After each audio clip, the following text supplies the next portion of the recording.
सोचकर देखिए, कुछ ही दशकों में सिर्फ लूटपाट के इरादे से किए गए हमले एक बहुत बड़े साम्राज्य की नींव बन जाते हैं। आज हम दिल्ली सल्तनत की इसी कहानी को समझेंगे कि ये सफर एक आक्रमण से शुरू होकर एक मजबूत साम्राज्य तक कैसे पहुंचा। तो चलिए देखते हैं कि हम इस सफर को कैसे समझेंगे। हम इसे 4 हिस्सों में देखेंगे। पहले आक्रमणकारियों से शुरू करेंगे, फिर सल्तनत के जन्म, उसके बनने की कहानी और आखिर में खिलजी क्रांति तक जाएंगे। चलिए शुरू करते हैं। हमारी कहानी 2 नामों से शुरू होती है, महमूद गजनी और मोहम्मद घोरी। दोनों ने भारत पर हमला किया, लेकिन उनके इरादे और असर एक दूसरे से बिल्कुल अलग थे, और यही फर्क आगे चलकर दिल्ली सल्तनत की नींव रखेगा। यहाँ पर इन दोनों के बीच का जो फर्क है ना, उसे समझना बहुत जरूरी है। एक तरफ था महमूद गजनी, जिसका सीधा सा मकसद था दौलत लूटना। दूसरी तरफ था मोहम्मद गोरी, जिसकी सोच बड़ी थी, उसे एक साम्राज्य बनाना था। तो ये सिर्फ लूटपाट से आगे बढ़कर राजनीति और सत्ता की तरफ एक बहुत बड़ा बदलाव था। महमूद गजनी ने भारत पर 1-2 बार नहीं, पूरे 17 बार हमले किए। उसका हर हमला सिर्फ और सिर्फ दौलत लूटने के लिए था।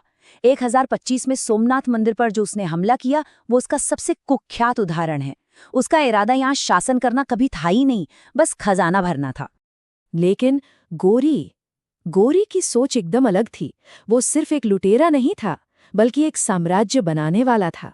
उसका लक्ष्य था यहाँ जीतना और यहीं पर बस जाना, जो कि भारतीय इतिहास में एक बहुत बड़ा मोड़ साबित हुआ। और देखिए, जो ऐतिहासिक रिकॉर्ड्स हैं वो भी यही कहानी बताते हैं। वो बताते हैं कि कैसे 1192 में पृथ्वीराज चौहान पर गौरी की जीत ने उत्तरी भारत में तुर्की शासन का रास्ता खोल दिया, जिससे उसके गुलाम उत्तराधिकारियों के लिए सत्ता संभालने का मंच तैयार हो गया। गौरी ने साम्राज्य का सपना तो देख लिया, लेकिन उसकी मौत के बाद एक बड़ा सवाल खड़ा हो गया कि इस जीते हुए इलाके का होगा क्या। यहीं से दिल्ली सल्तनत का जन्म होता है, जिसकी शुरुआत उसी के सबसे वफादार गुलामों ने की। सल्तनत का पहला सुल्तान कोई शहजादा नहीं था, बल्कि गौरी का ही एक गुलाम था, कुतुबुद्दीन ऐबक। उसी ने गुलाम वंश की नींव रखी।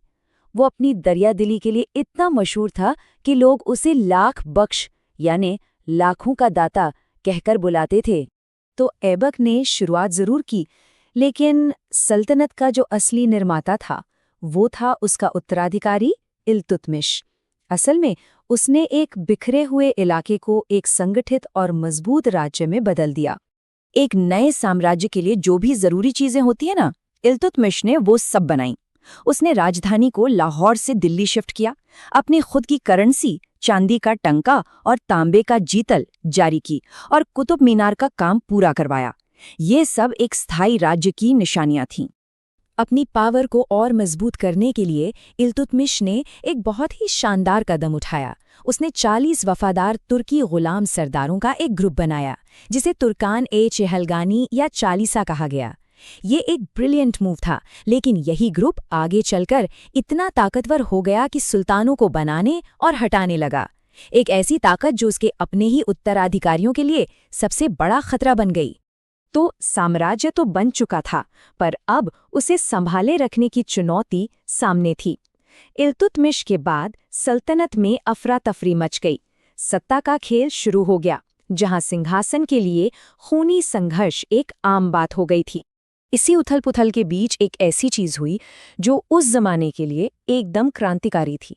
इल्तुतमिश की बेटी रज़िया सुल्ताना सिंहासन पर बैठीं, लेकिन एक महिला शासक को वो ताकतवर चालीसा गुट ने स्वीकार नहीं किया, और उनका शासन जल्दी खत्म हो गया। ये दिखाता था कि असली ताकत सुल्तान के पास नहीं, बल्कि इन सरदारों के पास थी। इस अस्थिरता को खत्म करने के लिए सुल्तान गयासुद्दीन बलबन सत्ता में आया।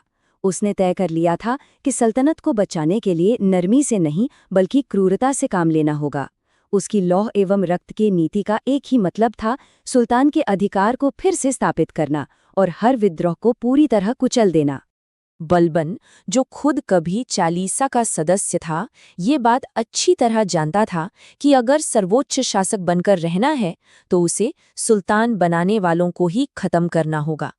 उसने एक एक करके उन सभी ताकतवर सरदारों को रास्ते से हटा दिया।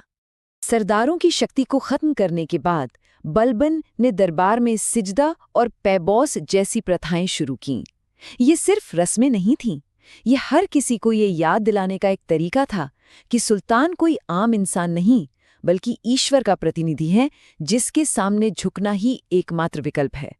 जैसा कि ये स्रोत बताते हैं, बलबन ने सल्तनत को तो मजबूत कर दिया, लेकिन उसकी मौत के बाद गुलाम वंश कमजोर पड़ गया, और इस कमजोरी ने एक नए और कहीं ज्यादा महत्वाकांक्षी वंश खिलजियों के लिए सत्ता पर कब्जा करने का दरवाजा खोल दिया। गुलाम वंश का अंत असल में एक क्रांति की शुरुआत थी। सत्ता अब पुराने तुर्की अमीरों के हाथों से निकलकर एक नए समूह खिलजियों के हाथों में आ गई। ये सिर्फ एक वंश का बदलाव नहीं था, ये ताकत और महत्वाकांक्षा का एक बिल्कुल नया दौर था। अलाउद्दीन खिलजी एक दूरदर्शी भी था और एक तानाशाह भी।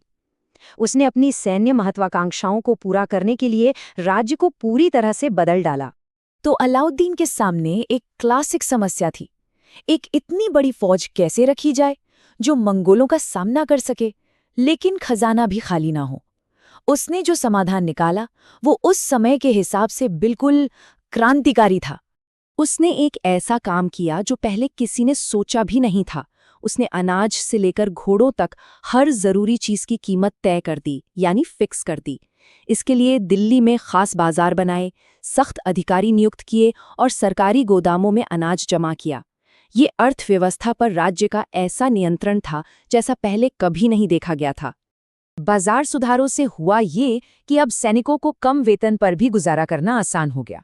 इसके साथ ही उसने भ्रष्टाचार खत्म करने के लिए घोड़ों को दागने या दाग और सैनिकों का पूरा हुलिया दर्ज करने या चेहरा जैसी प्रथाएं शुरू की। इन सब ने मिलकर सल्तनत को एक अजेय सैन्य शक्ति बना दिया। तो इस तरह महमूद गजनी के लूट के इरादे से शुरू हुआ ये सफ़र अलाउद्दीन खिलजी की जटिल राज व्यवस्था तक पहुंचा। आक्रमणकारियों और गुलामों द्वारा बनाया गया ये साम्राज्य भारत में सदियों तक चलने वाले शाही शासन का एक खाका तैयार कर गया। ये कहानी दिखाती है कि कैसे सत्ता की भूख समय के साथ विनाश से निर्माण की ओर भी बढ़ सकती है।